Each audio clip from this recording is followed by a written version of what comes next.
والصلاة والسلام على سيد الأنبياء والمرسلين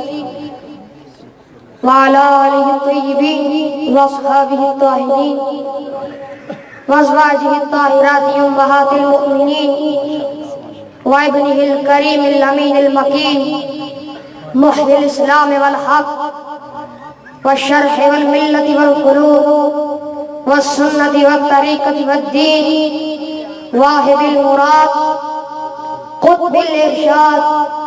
فرد الأفراد سيد الأسياد مرجع الأوتاد غوث الثقلين وغيث الكونين وغياث الدارين سيدنا ومولانا الإمام أبي محمد عبد القادر الحسني الحسيني الجيلاني الكريم أما بعد فأعوذ بالله من الشيطان الرجيم بسم الله الرحمن الرحيم بند قادر کبھی قادر بھی ہے عبد القادر سر باطن بھی ہے ظاہر بھی ہے عبد القادر مفتی شرع بھی ہے قاضی ملت بھی ہے علم اسرار سے ماہر بھی ہے عبد القادر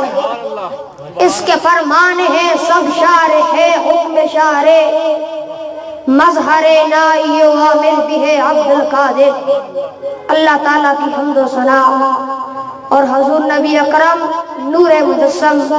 شفیع معظم صلی اللہ علیہ وآلہ وسلم کی بارگاہ میں ہدیہ درود پاک پیش کرنے کے بعد نہایت ہی عزتوں کے لائق اس پنڈال میں موجود عشقان مصطفیٰ صلی اللہ علیہ وسلم اور اسٹیج کی زینت علماء و مشائخ السلام علیکم ورحمۃ اللہ وبرکاتہ۔ حاضرین محترم، جو آیت مبارکہ آپ حضرات کے سامنے تلاوت کرنے کا شرف حاصل ہوا ہے، اسی آیت مبارکہ میں اللہ تعالیٰ نے اپنے ولیوں کی شان بیان فرمائی ہے کہ لفظ ولی قرآنی اصطلاح ہے۔ لغت عرب میں ولی کے کئی معانی ہیں، انہی من جملہ معنی سے ایک معنی پیش خدمت ہے، توجہ کے ساتھ سماعت فرمائیں کہ لفظ ولی کا معنی ولیٌ ہے، تو ولیٌ کا معنی ہے خوب، تو ولیٌ برباد فاعل ہے، فاعل معنی فاعل بھی ہے اور مفعول بھی، تو ولی کا معنی محب بھی ہے اور محبوب بھی۔ قرآن پاک میں اس حقیقت کو یحبہم ویحبونہ کے الفاظ سے بیان کیا گیا ہے، یعنی اللہ اپنے بندوں سے محبت کرتا ہے اور وہ اللہ سے محبت کرتے ہیں۔ حاضرین محترم، ولایت کی دو قسمیں ہیں۔ ولایت اللہ تعالیٰ کا ایک خاص انعام ہے، یہ کسی کو کسب اور مجاہدے کے ذریعے عطا ہوتا ہے اور کسی کو بغیر محنت اور ریاضت کے اس انعام کے لیے چن لیا جاتا ہے، جیسا کہ ارشاد باری تعالیٰ ہے اللہ یجتبی الیہ من یشاء ویہدی الیہ من ینیب۔ اللہ تعالیٰ چن لیتا ہے اپنی طرف جس کو چاہتا ہے اور مطلوب تک پہنچا دیتا ہے اس کو جو اس کی طرف رجوع کرے۔ کون شہنشاہ بغداد جو اللہ کے بھی محبوب ہے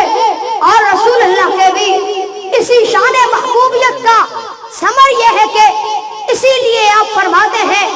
مریدی لا تخف اللہ ربی عطانی رفعتا نلت المنالی، یعنی اے میرے مریدوں تمہیں کوئی خوف اور غم نہیں ہونا چاہیے، کیونکہ مجھے اللہ تعالیٰ نے وہ رفعتیں عطا فرمائی ہیں کہ میں نے مرادیں پا لی ہیں۔ کون شہنشاہ بغداد جو اپنے مریدوں کو ایمان پر مرنے کی ضمانت دے، جیسا کہ شیخ عبدالحق محدث دہلوی نے زبدۃ الاسرار میں فرمایا وَأَخْبَرَ جَمْعٌ عَنِ الْمَشَائِخِ قَالُوا ضَمِنَ الشَّيْخُ عَبْدُ الْقَادِرِ رضی اللہ عنہ مُرِيدِي إِلَى يَوْمِ الْقِيَامَةِ أَلَّا يَمُوتَ أَحَدٌ مِّنْهُمْ إِلَّا عَلَى قُبَّةٍ۔ مشائخ کی ایک جماعت نے خبر دی کہ شیخ عبد القادر جیلانی رضی اللہ تعالیٰ عنہ قیامت تک اپنے مریدوں کے ضامن ہے کہ ان میں سے کوئی شخص بھی بغیر توبہ کے نہیں مرے گا۔ کون شہنشاہ بغداد جو اپنے مریدوں کے متعلق اتنے خبردار ہیں، فرماتے ہیں لو انکشفت عورت مریدی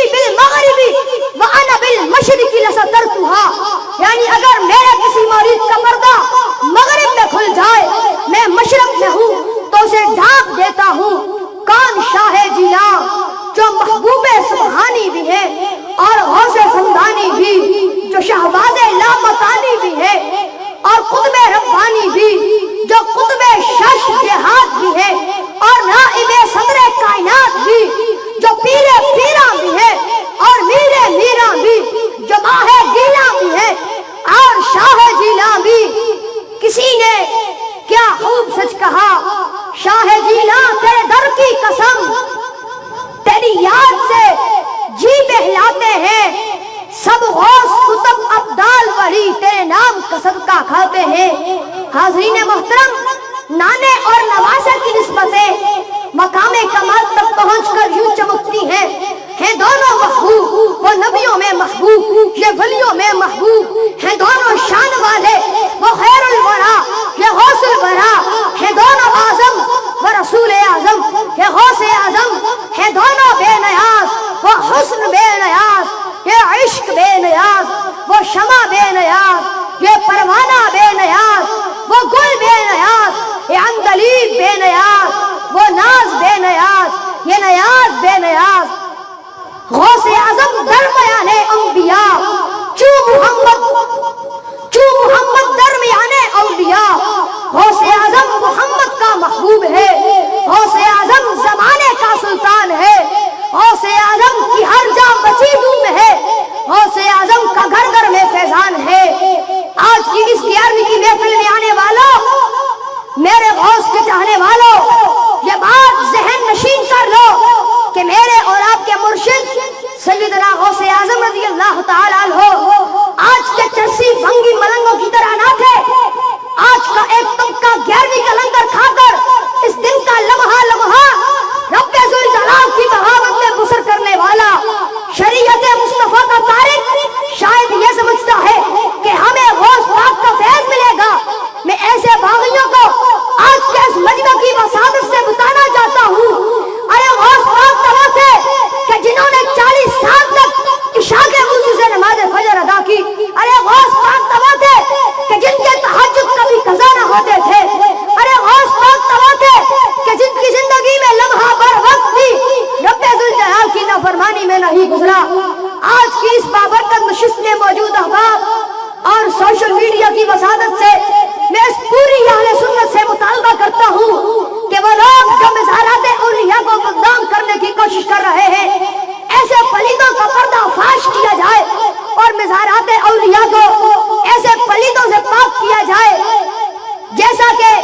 آج ہم ایک عظیم ولی سائیں باجی رحمت اللہ علیہ کا اور سجائے بیٹھے ہیں، وہاں پر بھی اسی طرح قرآن خوانی اور نعت کا سلسلہ ہو اور احصال ثواب کا بندوبست ہو کہ جس سے ہمیں بھی صاحب مزار کا قرب اور فیض حاصل ہوگا اور اللہ جل جلالہ کی رضا نصیب ہوگی۔ رب کریم سے دعا ہے کہ ہمیں اپنی رضا والے کاموں کی توفیق عطا فرمائے اور اپنے ناراضگی والے کاموں سے اجتناب کی توفیق عطا فرمائے۔ آخر میں ان الفاظ اور جذبات کے ساتھ اجازت چاہوں گا، یہ سنیو آپ کے لیے ہے کہ جس چیز کی آج ضرورت ہے وہ سنی کی بیداری ہے۔ گر جاگ گیا یہ سنی تو ہر طاقت پہ یہ باری ہے، تو دیکھ لے اپنے ماضی کو، اس ملت کے ہر غازی کو، ہر ظالم غاصب لرزہ ہے، شیطان پہ ہے بدکاری ہے۔ میرے ملک کی جو بنیادیں ہیں یہ سب کلمے کی یادیں ہیں، اس ملک کو آگ لگا دینا غداری ہی غداری ہے۔ آج جب تک بھی زندہ رہنا ہے، حقار زبان سے کہنا ہے، کیا ڈر ہے موت کا ہے آصف، جب جانا اپنی باری ہے۔ وآخر دعوانا الحمدللہ رب العالمین۔